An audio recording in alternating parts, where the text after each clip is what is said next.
നമസ്കാരം, എല്ലാവർക്കും പുതിയ വീഡിയോയിലേക്ക് സ്വാഗതം. 2 മാസമായിട്ട് ഒരു അസുഖം കേരളത്തിൽ അങ്ങോളം ഇങ്ങോളം ഒക്കെ റിപ്പോർട്ട് ചെയ്യുന്നുണ്ട്. കുറച്ചൊക്കെ ആശങ്കയോട് കാണേണ്ട ഗുരുതരമാകുന്ന ഇതുവരെ വന്നിട്ടുള്ള റിപ്പോർട്ട് ചെയ്ത കേസുകളിൽ 4 പേരുടെ ജീവൻ എടുത്ത ഒരു അസുഖമാണ്. 5 കേസുകളോളമാണ് ഇതുവരെ കേരളത്തിൽ റിപ്പോർട്ട് ചെയ്തത്. അതിന് എന്തുകൊണ്ടാണ് ആശങ്കയോടെ കാണേണ്ടത് എന്ന് ചോദിച്ചു കഴിഞ്ഞാൽ, ഇതുവരെ ആ ഒരു അസുഖം വളരെ റെയർ ആയിട്ടാണ് റിപ്പോർട്ട് ചെയ്യുന്നത്. വർഷത്തിൽ ഒന്നോ വല്ലമേ റിപ്പോർട്ട് ചെയ്തുള്ളൂ. അതും ഇങ്ങനെ അടുപ്പിച്ചടുപ്പിച്ച് കേസുകൾ വരിക എന്ന് പറയുന്നത് ഇന്നേ വരെ സംഭവിച്ചിട്ടുള്ള ഒരു കാര്യമല്ല. അപ്പൊ ഈ ഒരു അസുഖം ഇന്ത്യയിലെ വേറെ ഒരു സ്റ്റേറ്റിലും റിപ്പോർട്ട് ചെയ്യുന്നില്ല, കേരളത്തിൽ റിപ്പോർട്ട് ചെയ്യുന്നു എന്ന് പറയുമ്പോൾ ജാഗ്രത പാലിക്കേണ്ട ഒരു സാഹചര്യമാണ്. ഏത് അസുഖത്തെ കുറിച്ചാണ് പറയുന്നത് ചോദിച്ചു കഴിഞ്ഞാൽ, ബ്രെയിൻ ഈറ്റിംഗ് അമീബ പരത്തുന്ന അമീബിക് ജ്വരത്തെ കുറിച്ചാണ്. അപ്പൊ എന്താണ് ഈ ഒരു അസുഖം എന്ന് പറയുന്നത്? ഈ അസുഖത്തിന്റെ ശരിയായിട്ടുള്ള പേരെന്ന് പറഞ്ഞാൽ അമീബിക് മെനിങ്കോ എൻസെഫലിറ്റിസ്. ഈ അസുഖം പരത്തുന്ന ഏത് സ്പീഷീസ് ഓഫ് അമീബയാന്ന് ചോദിച്ചു കഴിഞ്ഞാൽ, നൈഗ്ലേരിയ ഫുലേറി എന്ന് പറയുന്ന ഒരു സ്പീഷീസ് ഓഫ് അമീബയാണ് ഇതുവരെ ഈ ഒരു അസുഖം പരത്തുന്നത്. ഇതിനെ എന്തുകൊണ്ടാണ് റെയർ എന്ന് പറയുന്നത്? ഈ അസുഖം വളരെയധികം റെയർ ആണ്. കാരണം റിപ്പോർട്ട് ചെയ്യുന്ന ആൾക്കാരുടെ എണ്ണം വളരെ കുറവാണ്. ഇന്റർനാഷണലി ആയിക്കോട്ടെ, നാഷണലി ആയിക്കോട്ടെ, ഈ ഒരു അസുഖം റിപ്പോർട്ട് ചെയ്യുന്ന എണ്ണം കുറവാണ്. ആ ഒരു സാഹചര്യത്തിലാണ് കേരളത്തിൽ അടുപ്പിച്ച് 5 കേസുകൾ വരുന്നത്. അതിന്റെ അർത്ഥം ഈ അസുഖം പരത്തുന്ന ഈ ഒരു നൈഗ്ലേറിയ ഫുലേറി എന്ന് പറയുന്ന ഈ ഒരു അമീബയുടെ സാന്നിധ്യം കേരളത്തിലുള്ള വാട്ടർ ബോഡീസിൽ കാണുന്നുണ്ട്, അത് സ്ട്രോങ് ആവുന്നുണ്ട് എന്നുള്ളതാണ്. അതുകൊണ്ടാണ് ജാഗ്രത പാലിക്കേണ്ട ഒരു സാഹചര്യമാണ് എന്ന് ഞാൻ പറഞ്ഞത്. അപ്പൊ എങ്ങനെയാണ് ഈ അസുഖം അല്ലെങ്കിൽ ഈ ഒരു രോഗം നമുക്ക് പകരുന്നത്? ഈ ഒരു രോഗം പകരുന്നതെന്ന് ചോദിച്ചു കഴിഞ്ഞാൽ, ഈ ബ്രെയിൻ ഈറ്റിംഗ് അമീബ, ഈ നൈഗ്ലേരിയ ഫുലേറി, ഇത് കാണുന്നത് വാമായിട്ടുള്ള ഫ്രഷ് വാട്ടറിലാണ്. അപ്പം നമ്മൾ വാമായിട്ടുള്ള ഫ്രഷ് വാട്ടറിൽ ഇതിന്റെ സാന്നിധ്യം കണ്ടുവരാറുണ്ട്. ഇപ്പോഴത്തെ സാഹചര്യം എന്ന് പറഞ്ഞു കഴിഞ്ഞാൽ നമ്മുടെ ഫ്രഷ് വാട്ടർ ബോഡീസ് ഒക്കെ തന്നെ പൊല്യൂട്ടഡ് ആണ്. ആ ഒരു സാഹചര്യത്തിൽ വാമായിട്ടുള്ള ഫ്രഷ് വാട്ടർ ഉണ്ടാകുന്ന സമയത്ത് ആ ഫ്രഷ് വാട്ടറിൽ ഈ ഒരു അമീബ ഗ്രോ ചെയ്യും.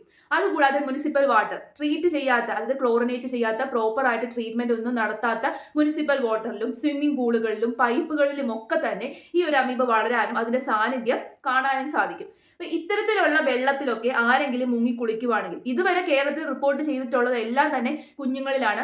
ആദ്യം റിപ്പോർട്ട് ചെയ്യുന്നത് മലപ്പുറത്താണ്, ഒരു 5 വയസ്സുകാരിയിലാണ്. അത് കഴിഞ്ഞ് കണ്ണൂര്, പിന്നെ കോഴിക്കോട്. അപ്പം ഈ കുഞ്ഞുങ്ങളിലാണ് ഇതുവരെ റിപ്പോർട്ട് ചെയ്തത്. കുഞ്ഞുങ്ങൾക്ക് മാത്രമേ ഈ ഒരു അസുഖം വരത്തുള്ളൂ എന്ന് ചോദിച്ചു കഴിഞ്ഞാൽ അല്ല, മുതിർന്നവർക്കും വരും. പക്ഷേ ഇപ്പം കുഞ്ഞുങ്ങളാണ് ഈ ഒരു സാഹചര്യവുമായിട്ട് എക്സ്പോസ്ഡ് ആയത്. അതുകൊണ്ടാണ് കുഞ്ഞുങ്ങൾക്ക് ഇതുവരെ ഈ ഒരു രോഗം റിപ്പോർട്ട് ചെയ്തിട്ടുള്ളത്. അപ്പൊ ഇത്തരത്തില് ഈ അമീബ അഫക്റ്റഡ് ആയിട്ടുള്ള വെള്ളത്തിൽ നമ്മൾ മുങ്ങി കുളിക്കുന്ന സമയത്ത് നമ്മുടെ നേസൽ പാസേജ് വഴിയാണ് ഈ അമീബ നമ്മുടെ തലച്ചോറിൽ ബ്രെയിനിൽ എത്തിയതിനു ശേഷം ഇതെന്തോ ഒരു പ്രോട്ടീൻ പ്രൊഡ്യൂസ് ചെയ്യും. അങ്ങനെ ബ്രെയിൻ സെൽസ് ഇൻഫ്ലെയിംഡ് ആകാൻ വേണ്ടിയിട്ട് തുടങ്ങും. ഇങ്ങനെ ഒരു ഇൻഫ്ലമേഷൻ സ്റ്റേറ്റിലാണ് എന്നുണ്ടെങ്കിൽ നമുക്ക് ഒരു പക്ഷേ ഈ രോഗിയെ രക്ഷിക്കാം. അതിനുശേഷം ഇൻഫ്ലമേഷൻ എല്ലാം കഴിഞ്ഞ് ഈ അവസാന സ്റ്റേജ് എന്താണെന്ന് ചോദിച്ചു കഴിഞ്ഞാൽ, ഈ അമീബ നമ്മുടെ ബ്രെയിൻ ടിഷ്യൂസിനെ തിന്നാൻ തുടങ്ങും.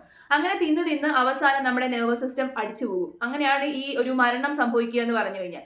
അതുകൊണ്ടാണ് ഇതിനെ ബ്രെയിൻ ഈറ്റിംഗ് അമീബ എന്ന് പറയുന്നത്. ബ്രെയിൻ ടിഷ്യൂസിനെ ഭക്ഷിക്കുന്നത് കൊണ്ടാണ് ഇതിനെ ബ്രെയിൻ ഈറ്റിംഗ് അമീബ എന്ന് പറയുന്നത്. ഈ ഒരു സാഹചര്യത്തിൽ ഇത് വളരെ റെയർ ആയതുകൊണ്ട് തന്നെ ഈ ഒരു അസുഖത്തിന് കൃത്യമായിട്ട് എഫക്റ്റീവ് ആയിട്ടുള്ള ഒരു ട്രീറ്റ്മെന്റ് നിലവിലില്ല. ഏതാണ്ട് 7 മെഡിസിൻ അങ്ങാണ്ട് കമ്പൈൻ ചെയ്തിട്ടാണ് ഈ ഒരു അസുഖത്തെ ട്രീറ്റ് ചെയ്യുന്നത്. ഇതുവരെ ആ ഒരു അസുഖത്തിലെ 6 മെഡിസിനെ നമ്മുടെ കേരളത്തിൽ ഉണ്ടായിരുന്നുള്ളൂ. 7ാമത്തെ മെഡിസിന് മിനിഞ്ഞാന്ന് വന്നു എന്ന് പറഞ്ഞ് വാർത്തകൾ വന്നായിരുന്നു. അങ്ങനെ ഈ ഒരു 7 മെഡിസിൻ കമ്പൈൻ ചെയ്തിട്ടാണ് ഈ ഒരു അസുഖത്തെ ട്രീറ്റ് ചെയ്യുന്നത്. പ്രോപ്പർ ആയിട്ടുള്ള ഒരു ട്രീറ്റ്മെന്റ് ഇല്ലാത്തത് കൊണ്ടും വളരെ റെയർ ആയിട്ടുള്ള അസുഖമായതുകൊണ്ട് തന്നെയും നല്ലൊരു മോർട്ടാലിറ്റി റേറ്റ് ഉള്ള ഒരു അസുഖമാണ്. അതായത് വന്നു കഴിഞ്ഞാൽ രക്ഷപ്പെടാനുള്ള സാധ്യതയാണ് വളരെ കുറവ്, മരണപ്പെടാനുള്ള സാധ്യത വളരെ കൂടുതലാണ്. അതിനാണ് ഈ മോർട്ടാലിറ്റി റേറ്റ് കൊണ്ട് ഉദ്ദേശിക്കുന്നത്. ഈ ഒരു അസുഖം വരാതിരിക്കാൻ നോക്കുക എന്നുള്ളത് ഒരു സാഹചര്യം മാത്രമാണ് നമുക്കുള്ളത്. ഈ ഒരു അസുഖം വന്നു കഴിഞ്ഞാലുള്ള സിംറ്റം എന്ന് പറയുന്നത് കടുത്ത തലവേദന വരും, വോമിറ്റിംഗ് ടെൻഡൻസി വരും, നൗസിയ വരും, പിന്നെ വീക്ക്നെസ്, ക്ഷീണം, മെയിൻ ആയിട്ട് ഫീവർ, തലവേദന. ഇതാണ് ഇതിന്റെ ഒരു സിംറ്റം എന്ന് പറയുന്നത്. അപ്പൊ കടുത്ത തലവേദന കുറേ ദിവസങ്ങൾ കൊണ്ട് വേട്ടയാടുന്നവരുണ്ടെന്നുണ്ടെങ്കിൽ എത്രയും പെട്ടെന്ന് എന്ത് ചെയ്യുക, ഹോസ്പിറ്റലുകളിലേക്ക് പോവുക. പിന്നെ വരാതിരിക്കാൻ നോക്കുകയാണ് ഒരു മാർഗം എന്ന് പറഞ്ഞല്ലോ. മുനിസിപ്പാലിറ്റി വെള്ളമായിക്കോട്ടെ, മുനിസിപ്പാലിറ്റി വെള്ളങ്ങൾ ഉപയോഗിക്കുന്നവരാണെങ്കിൽ അത് പ്രോപ്പറായിട്ട് ട്രീറ്റ് ചെയ്തിട്ട് ഉള്ളതാണോ നോക്കുക. അല്ലെന്നുണ്ടെങ്കിൽ നമ്മൾ തന്നെ അത് പ്രോപ്പറായിട്ട് ട്രീറ്റ് ചെയ്യാനുള്ള മാർഗങ്ങൾ സ്വീകരിക്കുക.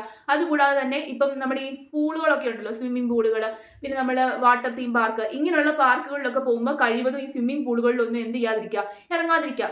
അവിടത്തേക്ക് പൂൾ വാട്ടർ ട്രീറ്റ് ചെയ്തിട്ടുള്ളതാണോ എന്നൊന്നും നമുക്ക് അറിയത്തില്ല, ഡിസിൻഫെക്ട് ചെയ്തിട്ടുള്ളതാണോ നമുക്ക് അറിയത്തില്ല. അപ്പൊ അങ്ങനെ പ്രോപ്പർ ആയിട്ട് പൂളുകളൊക്കെ ട്രീറ്റ്മെന്റ് നടത്തുക, ഡിസിൻഫെക്ട് നടത്തുക, ക്ലോറിനേഷൻ നടത്തുക, ഇതൊക്കെയാണ് ഈ ഒരു അമീബയുടെ ഗ്രോത്ത് തടയാൻ വേണ്ടിയിട്ട് നമുക്ക് ചെയ്യാൻ പറ്റുന്നത്.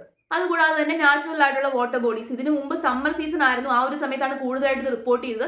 എന്നിരുന്നാൽ തന്നെയും നാച്ചുറൽ ആയിട്ടുള്ള വാട്ടർ ബോഡീസിൽ നമ്മൾ ഇറങ്ങി കുളിക്കാതിരിക്കുക. പ്രധാനമായിട്ടും നമ്മൾ തല മുക്കുന്ന സമയത്ത് നമ്മുടെ മൂക്ക് വഴിയാണ് ഈ ഒരു അമീബ കയറി പോകുന്നത്. അപ്പൊ ഇത് ഇച്ചിരി ഗുരുതരമായിട്ടുള്ള ഒരു അവസ്ഥയാണ്. മാത്രമല്ല കേരളത്തിൽ ഇങ്ങനെ കണ്ടിന്യൂസ് ആയിട്ട് ഈ ഒരു അസുഖം റിപ്പോർട്ട് ചെയ്യുന്നതും കുറച്ചൊക്കെ ജാഗ്രത പാലിക്കേണ്ട ഒരു സാഹചര്യത്തെയാണ് സൂചിപ്പിക്കുന്നത്. അപ്പൊ ഈ ഒരു അസുഖം വരാതിരിക്കാൻ വേണ്ടി നോക്കുക, വരാതിരിക്കാനുള്ള പ്രിക്കോഷൻസ് എടുക്കുക എന്നുള്ളതാണ് ഏറ്റവും എഫക്റ്റീവ് ആയിട്ടുള്ള ഒരു മാർഗം.